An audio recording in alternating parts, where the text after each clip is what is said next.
किसान भाइयों, गेहूं की फसल अब अपने उस अंतिम और सबसे संवेदनशील पड़ाव पर पहुंच चुकी है, जहां आपकी पिछले 100-110 दिनों की मेहनत का परिणाम तय होना है। अक्सर हम बुआई, खाद और खरपतवार नियंत्रण पर तो बहुत ध्यान देते हैं, लेकिन आखिरी सिंचाई को एक सामान्य प्रक्रिया मानकर गलती कर बैठते हैं। ये समझना बहुत जरूरी है कि आखिरी सिंचाई केवल खेत को गीला करना नहीं है, बल्कि ये वो निर्णायक कदम है जो तय करता है कि आपके गेहूं के दाने का वजन कितना होगा, उसमें चमक कितनी होगी और सबसे महत्वपूर्ण बात, आपकी फसल खड़ी रहेगी या जमीन पर बिछ जाएगी। एक सही समय पर की गई सिंचाई आपकी पैदावार को बिना किसी अतिरिक्त खर्च के 20% तक बढ़ा सकती है। वहीं गलत समय या गलत तरीके से दिया गया पानी आपकी तैयार खड़ी फसल को गिरा सकता है, जिसे लॉजिंग कहते हैं। एक बार फसल गिर गई तो दाना पिचक जाता है और कटाई में भी भारी नुकसान होता है। आज के इस वीडियो में हम विस्तार से जानेंगे कि अपनी मिट्टी और जलवायु के हिसाब से आपको आखिरी पानी का चुनाव कैसे करना चाहिए। सिंचाई का सही समय जानने के लिए सबसे पहले आपको यह समझना होगा कि आपकी बालियों के अंदर दाना किस स्थिति में है। इसके लिए आपको कैलेंडर की तारीखों के बजाय पौधे के लक्षणों पर ध्यान देना होगा। मिल्किंग स्टेज, जब आप बाली से एक दाना निकालें और उसे अपने नाखूनों से दबाएं, तो उसके अंदर से दूध जैसा सफेद तरल पदार्थ मिल्क निकलना चाहिए। ये अवस्था दाने के विकास के लिए सबसे महत्वपूर्ण है। इस समय पौधे को पानी की बहुत ज्यादा जरूरत होती है, क्योंकि इसी तरल पदार्थ से आगे चलकर दाना ठोस बनता है। डफ स्टेज, इस अवस्था में दाने को दबाने पर दूध नहीं निकलता, बल्कि वो एक गाढ़े पेस्ट या गूंथे हुए आटे की तरह महसूस होता है। यहां दाना अपना अधिकतम आकार ले चुका होता है और अब वो सख्त होने की प्रक्रिया में होता है। मैच्योरिटी स्टेज, यहां दाना पूरी तरह सख्त हो जाता है और उस पर नाखून का निशान भी मुश्किल से पड़ता है। इस समय तक पौधे को पानी की जरूरत खत्म हो जाती है। हर किसान के खेत की मिट्टी अलग होती है, इसलिए सिंचाई का समय भी अलग होगा। यहां मिट्टी के हिसाब से 3 मुख्य स्थितियां बनती हैं। भारी या चिकनी मिट्टी, ऐसी मिट्टी की जल धारण क्षमता बहुत अधिक होती है। एक बार पानी लगाने के बाद यहां नमी 15 से 20 दिनों तक बनी रहती है।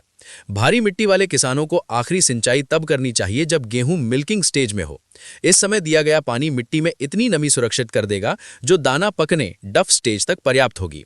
अगर भारी मिट्टी में आप दाना सख्त होने के बाद पानी देंगे तो मिट्टी बहुत ज्यादा गीली हो जाएगी और हवा चलने तक फसल गिरने का खतरा बढ़ जाएगा। दोमट या मध्यम मिट्टी, ये मिट्टी खेती के लिए सबसे उत्तम मानी जाती है। इसमें नमी मध्यम समय तक टिकती है। यहां आपको तब सिंचाई करनी चाहिए जब गेहूं मिल्किंग स्टेज को पार कर सॉफ्ट डफ स्टेज में पहुंच जाए। इस समय पानी देने से दाने की चमक बनी रहती है और दाना समय से पहले सूखने से श्रिवलिंग से बच जाता है। रेतीली या हल्की मिट्टी, रेतीली मिट्टी में पानी बहुत जल्दी जमीन के नीचे चला जाता है और नमी 3-4 दिन में ही खत्म हो जाती है। ऐसे किसानों को आखिरी सिंचाई थोड़ी देर से करनी पड़ती है। जब आपकी बालियां सुनहरी यानी पीली दिखने लगे और झंडा पत्ती ऊपर से हल्की सूखने लगे, तब आखिरी पानी दें। अगर रेतीली मिट्टी में आपने दाना कच्चा रहने पर ही पानी बंद कर दिया तो गर्मी के कारण दाना पिचक जाएगा और दाने का वजन बहुत कम निकलेगा। समय तय करने के बाद सबसे बड़ी चुनौती आती है पछुआ हवाएं। मार्च और अप्रैल के महीने में दिन के समय हवा की रफ्तार अक्सर 15-20 किलोमीटर प्रति घंटा तक पहुंच जाती है। हवा का जोखिम, जब गेहूं पर बालियां आ जाती हैं तो पौधे का ऊपरी हिस्सा भारी हो जाता है। अगर आप दिन के समय सिंचाई करते हैं तो गीली मिट्टी में जड़ों की पकड़ कमजोर हो जाती है और हवा का एक झोंका पूरी फसल को आड़ा गिरा सकता है। रात की सिंचाई, आखिरी पानी देने का सबसे सुरक्षित समय शाम 6 बजे के बाद या रात का होता है। रात में हवा अक्सर शांत हो जाती है और सुबह होने तक पानी जमीन में समा जाता है।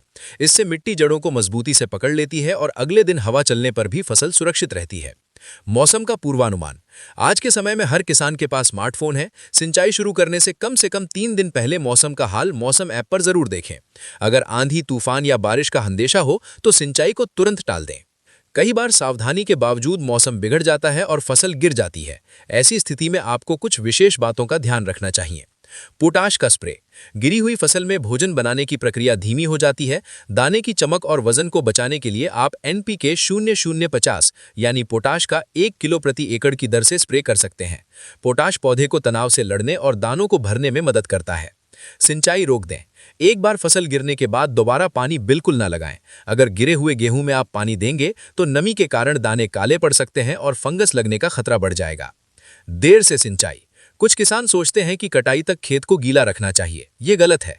दाना पूरी तरह सख्त होने के बाद पानी देना केवल बर्बादी है। इससे ना तो वजन बढ़ता है और ना ही चमक। अत्यधिक पानी भरना, खेत में पानी भरना नहीं है, सिर्फ नमी पहुंचानी है।